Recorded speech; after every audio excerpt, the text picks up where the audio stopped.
લંબ દ્વિભાજક દોરવા માટે શું કરશું તો કે અડધાથી વધારે ભાગ લેવા, બરોબર? અડધાથી વધારે માપ લઈને પરિકરની અણી એ ઉપર રાખવાની. જો સાથે સાથે કરતા જઈશું ને એટલે તરત ખબર પડશે કે આ રીતનું છે. પછી તમે આ વિડિયો જોઈશો પછી અઠવાડિયા પછી કરશો તો નહીં મળતા. એટલે સાથે સાથે આ ચેપ્ટરની અંદર કરશું તો જ આપણને ખબર પડશે કે આ રીતની રચના છે, આ સ્ટેપ આ રીતે થાય છે. બરોબર? દાખલા હોય તો આપણે પાછી ગણી શકીએ. અત્યારે તો છે એ સાથે કરતા જઈશું તો ખબર પડશે કે આ કોણ છે, આના પછી આવે છે, આની રીતે આ કરવાનું. એટલે પરિકરની અણીને એ ઉપર રાખવાનું, અડધાથી વધારે માપ લેવાનું. આટલું માપ લઈને એને કેન્દ્રિત કરીને એક ચાપ ઉપર અને એક ચાપ નીચે ઈ જ માપથી બી ને કેન્દ્રિત કરીને એક ચાપ ઉપર અને એક ચાપ નીચે. બરોબર? બી ને કેન્દ્રિત કરીને એક ચાપ ઉપર અને એક ચાપ નીચે. ઈ જ રીતે એને કેન્દ્રિત કરીને એક ચાપ ઉપર અને એક ચાપ નીચે. હવે તો કે હવે આ બંને ચાપને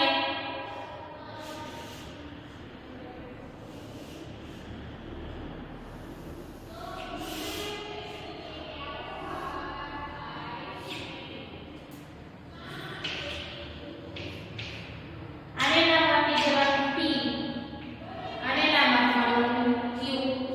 બરોબર? એટલે અહીંયા રચના છે આપણી કમ્પ્લીટ. ક્વેશ્ચન 6 ને ફરીથી કરવાનો તો પણ જીવાને બદલે શું લેવાનું હતું? વ્યાસ લેવાનો હતો. ઈ જ રીતે લંબ દ્વિભાજક કરવાનો. લંબ દ્વિભાજક વર્તુળના કેન્દ્રમાંથી પસાર થવું જોઈએ. બરોબર? હવે જે રીતે આપણે રચના કરી એ રીતનું શું કરવાનું? રચનાના મુદ્દા લખવાના. તો રચનાના મુદ્દા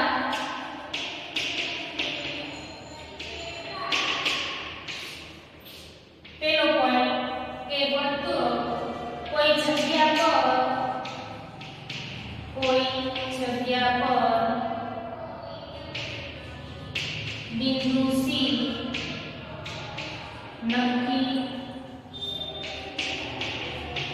કરવું. કે કોઈ જગ્યા ઉપર બિંદુ C નક્કી કરવાનું. એના પછી બિંદુ C ને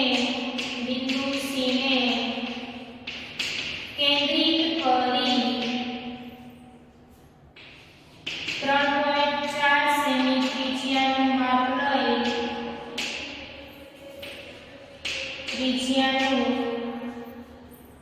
માપ લઈ એક વર્તુળ દોરો. કે બિંદુ C ને કેન્દ્રિત કરી 3.4 સેમી ત્રિજ્યાનું માપ લઈને એક વર્તુળ છે દોરવાનું. એના પછી આ વર્તુળનો વ્યાસ રેખાખંડ AB દોરો. કે વર્તુળનો વ્યાસ રેખાખંડ AB દોરો. કે જે આ વર્તુળનો વ્યાસ આપણે રેખાખંડ AB દોર્યો. હવે તો કે રેખાખંડ AB નો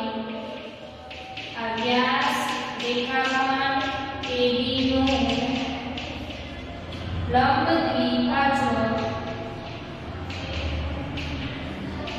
દ્વિભાજક રેખા PQ દોરો. રેખા PQ દોરો જે વર્તુળના કેન્દ્ર C માંથી પસાર થાય છે.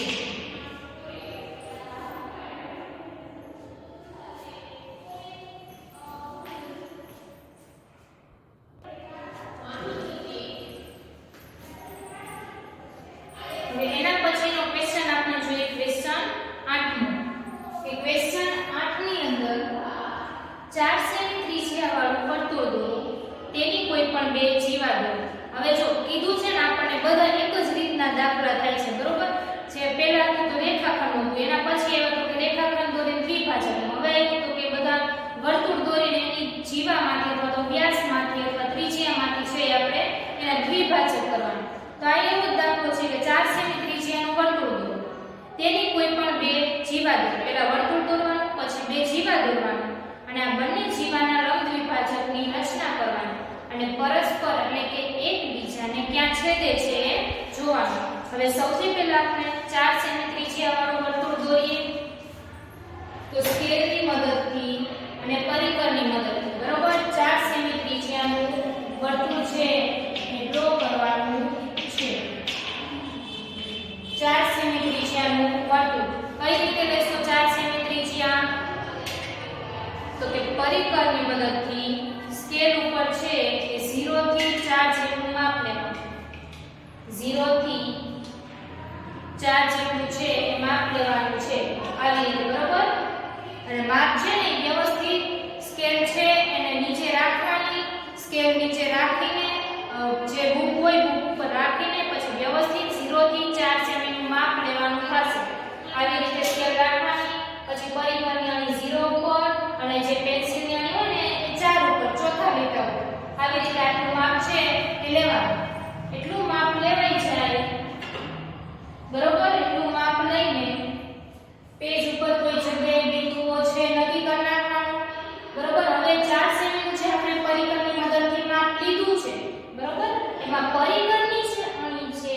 એને O ઉપર કેન્દ્રિત કરવાની. O ઉપર કેન્દ્રિત કરીને એક વર્તુળ છે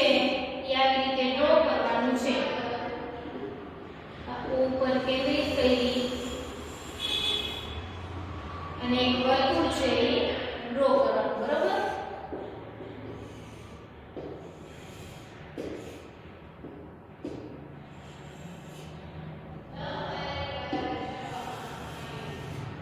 આવી રીતે એક વર્તુળ ડ્રો કરવાનું. એટલે 4 સેમી ત્રિજ્યા છે એ આપણું વર્તુળ થઈ ગયું. હવે શું કરવાની છે? તો કે એની બે જીવા દોરવાની છે. એની બે જીવા એટલે શું થશે? વર્તુળના કેન્દ્રમાંથી પસાર ન થાય ને એને જીવા કહેવાય. તો આપણે પહેલી જીવા ડ્રો કરી નાખી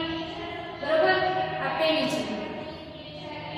આ જીવાનું નામ આપી દેવાનું જીવા A D બરોબર. એના પછી બીજી જીવા ડ્રો કરવાની છે. તો ધારો કે આ જીવા થઈ ગઈ. તો આ જીવાને નામ આપી દેવાનું C D. આ પહેલી જીવા A D અને બીજી જીવા C D બે જીવા ડ્રો કરવાની છે. તો આ બે જીવા ડ્રો કરી નાખી. હવે શું કરવાનું છે? તો કે એ બંને જીવાના લંબ દ્વિભાજક દોરવાના છે. આ બંને જીવાના લંબ દ્વિભાજક છે એ દોરવાના બરોબર. લંબ દ્વિભાજક દોરશો એટલે શું કરવાનું? તો કે આનું માપ લેવાનું થશે. અડધાથી વધારે પરિકરની અણી એ ઉપર રાખવાની અને અડધાથી વધારે માપ લેવાનું. અડધાથી વધારે માપ લઈને એને કેન્દ્રિત કરીને એક ચાપ ઉપર અને એક ચાપ નીચે એ જ રીતે એ જ માપ વડે P ને કેન્દ્રિત કરીને એક ચાપ ઉપર અને એક ચાપ છે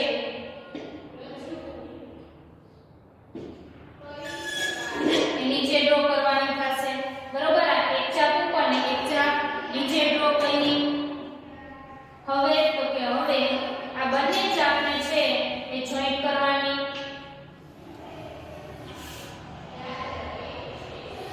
આ બંને ચાપને જોઈન્ટ કરી બરોબર. આ બે ચાપ ક્યાં છેદે છે એને P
આ વર્તુળના કેન્દ્રમાંથી પસાર થઈ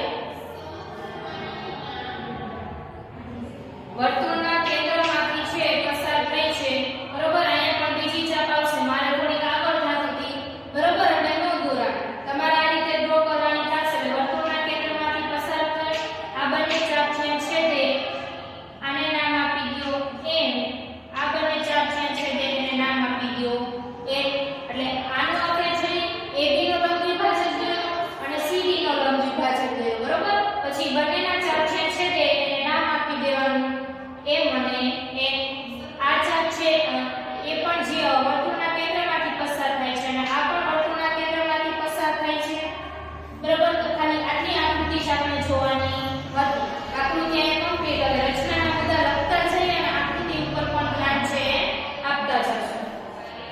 સૌથી પહેલા આપણે શું કર્યું રચનાના મુદ્દા ઉપર તો કે સૌથી પહેલા આપણે જે રચનાના મુદ્દામાં કે બિંદુ O નક્કી કરો કોઈ એક જગ્યાએ બિંદુ O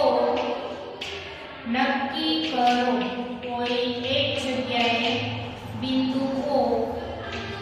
નક્કી કરો બિંદુ O નક્કી કર્યું બરોબર હવે એના પછી તો કે 4 સેમી ત્રિજ્યા વાળું O ને કેન્દ્રિત કરીને વર્તુળ દોરો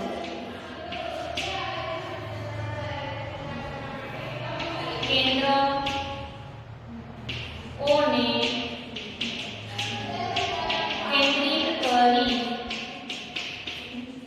4 સેમી ત્રિજ્યા વાળું એક વર્તુળ દોરો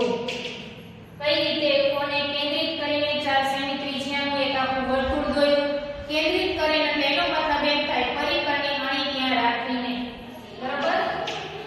વર્તુળોને કેન્દ્રિત કરીને એક વર્તુળ દોર્યું એના પછી વર્તુળની જીવા વર્તુળની બે જીવા રેખાખંડ AB અને CD એક AB અને એક CD એટલે બે જીવા દોરી વર્તુળની બે જીવા રેખાખંડ AB અને રેખાખંડ CD દોરો હવે તો કે એ બંનેના આપણે લંબ દ્વિભાજક કર્યા AB નો લંબ દ્વિભાજક PQ બરોબર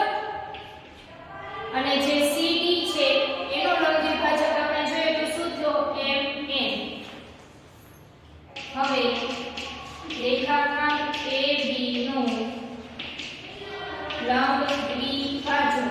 રેખાખંડ AB નો લંબ દ્વિભાજક શું થયો રેખા PQ દોરો અને રેખાખંડ CD નો એટલે કે જીવા CD નો લંબ દ્વિભાજક શું આવશે રેખા MN દોરો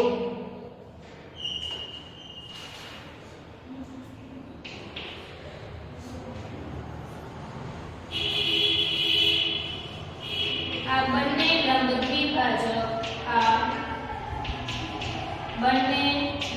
દ્વિભાજક વર્તુળના કેન્દ્ર O માંથી પસાર થાય છે બરાબર આનો આપણે લંબ દ્વિભાજક રેખા PQ દોર્યું બરાબર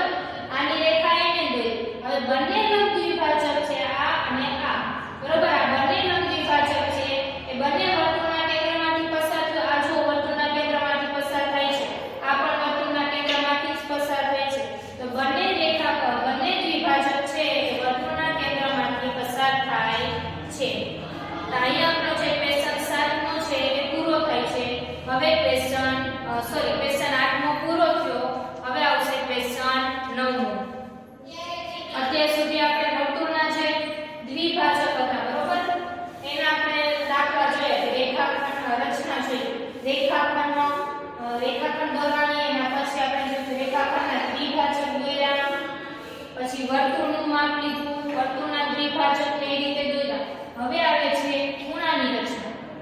હવે જે આપણે આકૃતિ આવશે બરોબર ક્વેશ્ચન 9 માં આવશે ને એમાં ખૂણાની રચના છે એ દોરવાની છે અને એનો લંબ દ્વિભાજક છે કરવાની થશે રકમ વાંચીએ O શિરોબિંદુ વાળા કોઈ ખૂણો દોરો હવે ખૂણો દોરવાની આકૃતિ આવશે આ તો છેલ્લો 14.5 નો છેલ્લો ક્વેશ્ચન છે પણ 14.6 ની અંદર બધા દાખલા આપણે જોઈએ ને તો ખૂણા ઉપર આધારિત છે કે આટલા માર્કનો 40 અંશનો ખૂણો દોરો 60 અંશનો દોરો 120 અંશનો દોરો એવી રીતે ખૂણો દોરીને દાખલા રચના છે એ કરવાની થશે કે O શિરોબિંદુ વાળો કોઈ ખૂણો દોરો તેના એક ભુજ ઉપર ભુજ એટલે કિરણ કે એક બાજુ ઉપર બિંદુ A લો અને બીજા કિરણ ઉપર એટલે કે બીજી બાજુ અથવા તો બીજી ભુજ ઉપર બિંદુ B લો એવી રીતે લેવાનું કે OA અને OB બંને સરખા થાય હવે OA અને OB બંનેના લંબ દ્વિભાજક દોરવાના અને જે બંને P માં છેદે જેમ આકૃતિ કીધી છે ને આપણને ક્વેશ્ચન કીધું છે ને એ રીતે કરતું જવાય એટલે આપણને ખ્યાલ આવી જાય હવે આપણે જોઈએ કે O શિરોબિંદુ વાળો કોઈ ખૂણો દોરો હવે સૌથી પહેલા આપણે જોઈએ કે અહીં આપણે O બિંદુ કરી નાખીએ બરોબર આ બિંદુ O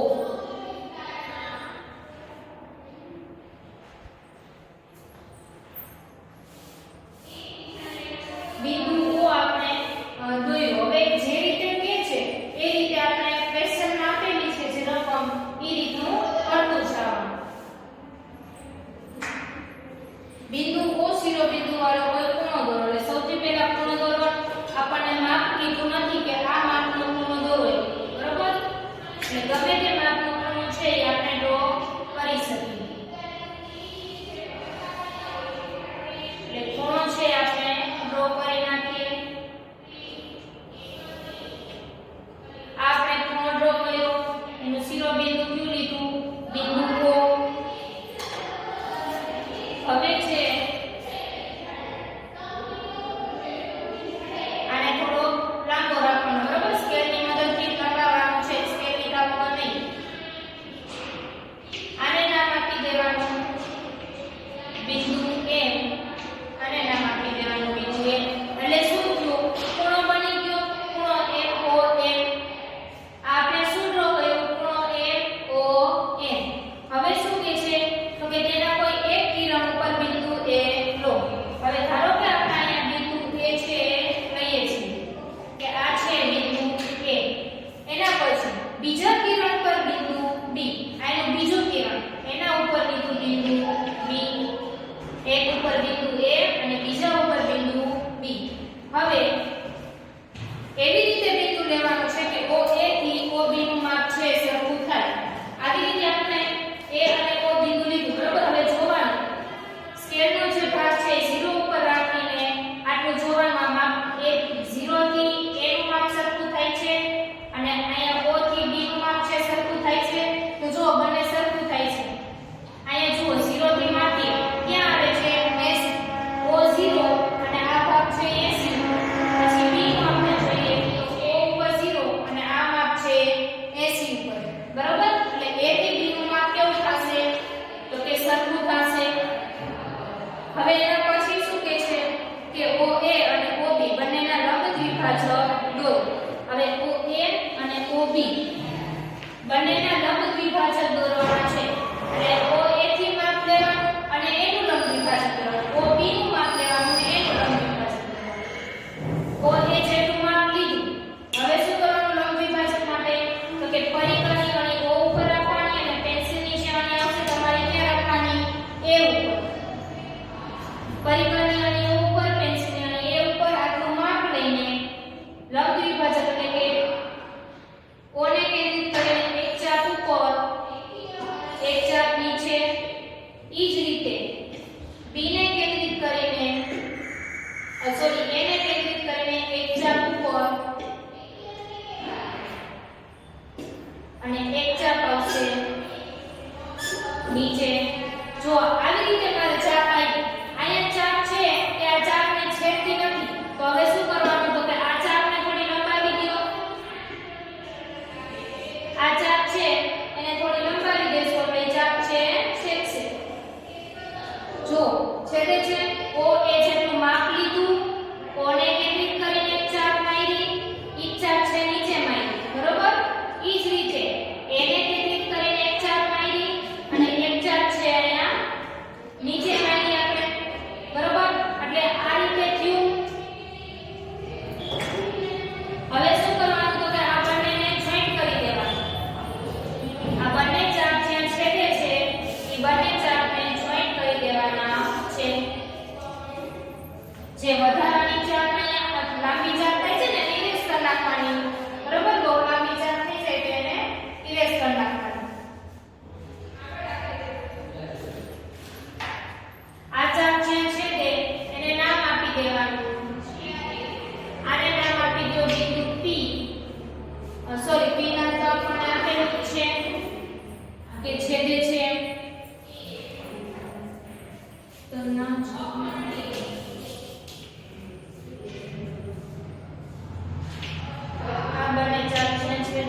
આવી રીતે છે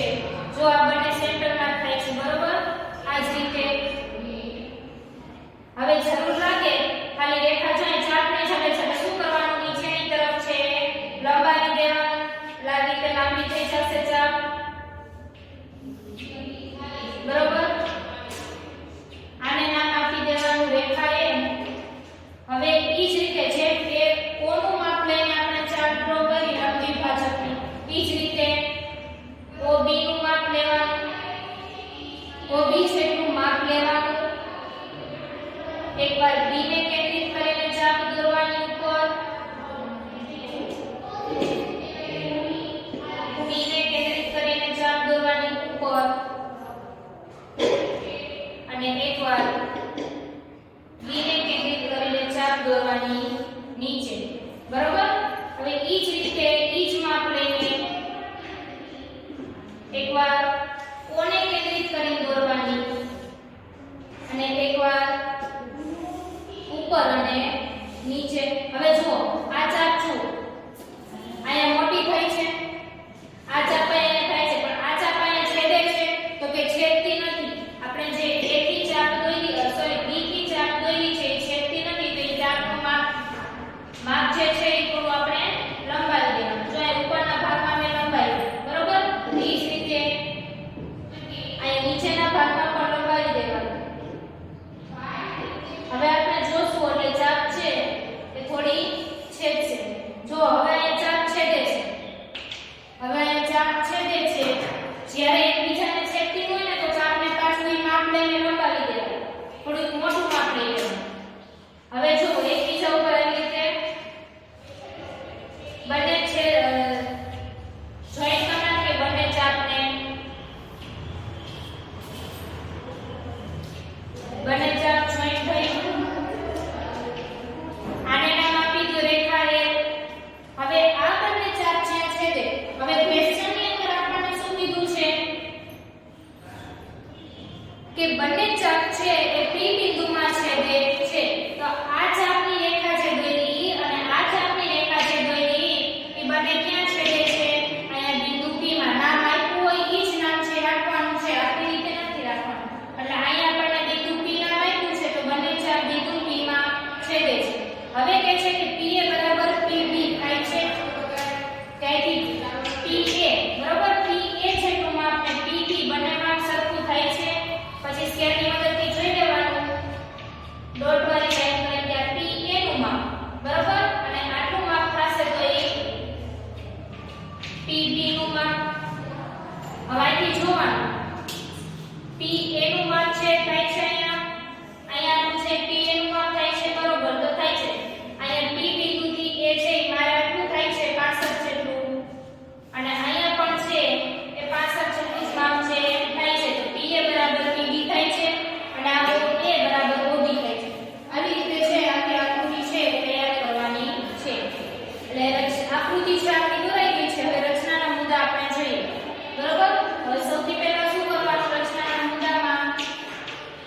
રચનાના મુદ્દા સૌથી પહેલો પોઈન્ટ કે કોઈ એક જગ્યા ઉપર બિંદુ O નક્કી કરો કોઈ એક જગ્યા પર બિંદુ O નક્કી કરો બિંદુ O નક્કી કરો બરોબર હવે શું કરવાનું તો કે ખૂણો MOA દોરો O શિરોબિંદુ ધરાવતો અથવા તો O બિંદુ ધરાવતો ખૂણો MOA દોરો જો આ નિશાની શેની કહેવાય ખૂણાની આવી રીતે જે નિશાની હોય ને એને ખૂણાની કહેવાય તો O શિરોબિંદુ ધરાવતો એવો આપણે ખૂણો MOA દોર્યો કોઈ પણ માપનો કીધો છે આપણને માપ ન થાય પણ અગર માપ આપ્યો હોય કે 60 અંશનું દોરો તો આપણે 60 અંશનું દોરવાનું થશે તો ખાલી O બિંદુ ધરાવતો ખૂણો MOA દોરો એના પછીનો પોઈન્ટ કે OM રેખા કિરણ OM ઉપર બિંદુ A લો કિરણ OM ઉપર બિંદુ A અને કિરણ OB એ ઉપર બિંદુ બી એવી રીતે લો જેથી કિરણ ઓ એમ ઉપર બિંદુ એ અને કિરણ ઓ એમ ઉપર બિંદુ બી બરાબર કેવી રીતે લેવાના એવી રીતે કે જેથી ઓ એ બરાબર ઓ બી છે થાય કે જેથી ઓ એ બરાબર ઓ બી થાય હવે શું કરવાનું તો કે રેખાખંડ ઓ એ એનો લંબ દ્વિભાજક કરવાનો રેખાખંડ ઓ એ નો લંબ દ્વિભાજક આપણે રેખાખંડ ઓ એ નો લંબ દ્વિભાજક કર્યું કે ઓ એ જેટલું માપ લીધું એક ચાપ ઉપર અને એક ચાપ નીચે એ જ રીતે એ ને કેન્દ્રિત કરીને એક ચાપ ઉપર અને એક ચાપ નીચે બરાબર તો રેખાખંડ ઓ એ નો લંબ દ્વિભાજક શું મળ્યું એમ મળ્યો તો રેખાખંડ ઓ એ નો લંબ દ્વિભાજક એમ રચો એ જ રીતે કિરણ ઓ બી નો રેખાખંડ ઓ બી નો લંબ દ્વિભાજક રેખા એ રચો જો રેખાખંડ ઓ એ નો લંબ દ્વિભાજક એમ રચો અને રેખાખંડ ઓ બી એનો લંબ દ્વિભાજક છે આપણે એમ કર્યો કે ઓ બી જેટલું માપ લઈ ઓને કેન્દ્રિત કરી એક ચાપ ઉપર અને નીચે મારવાની એ જ રીતે એ જ માપ લઈને બી ને કેન્દ્રિત કરીને એક ચાપ ઉપર અને નીચે મારવાની પછી એમાંથી આ ચાપ છે તેમાંથી રેખા પસાર કરી કઈ રેખા તો કે એક અને ઓ એ નો લંબ દ્વિભાજક રેખા એમ અને ઓ બી નો લંબ દ્વિભાજક રેખા બી જ્યારે ચાપ આ રીતે ટૂંકી પડતી હોય ને ત્યારે થોડી ચાપ છે લંબાવી દેવાની પણ હાથેથી આમ લંબાવવાની નથી બરાબર માપ લઈ પરિકર વડે છે એ ચાપ લંબાવવાની છે અને જો આવી રીતે બહુ મોટી ચાપ થઈ જતી હોય તો છેદ આકૃતિ કમ્પ્લીટ થાય પછી આ ચાપને થોડી ઇરેઝ છે કરી નાખવાની બરાબર કે રેખાખંડ એ ઓ અને ઓ બી એનો લંબ દ્વિભાજક એમ અને એલ છે રચો એના પછી શું કરવાનું તો કે બંને જ્યાં રેખા છેદે છે એને બિંદુ પી નામ આપો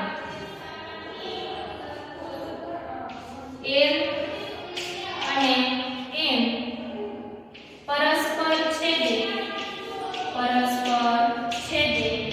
તેને બિંદુ પી નામ આપો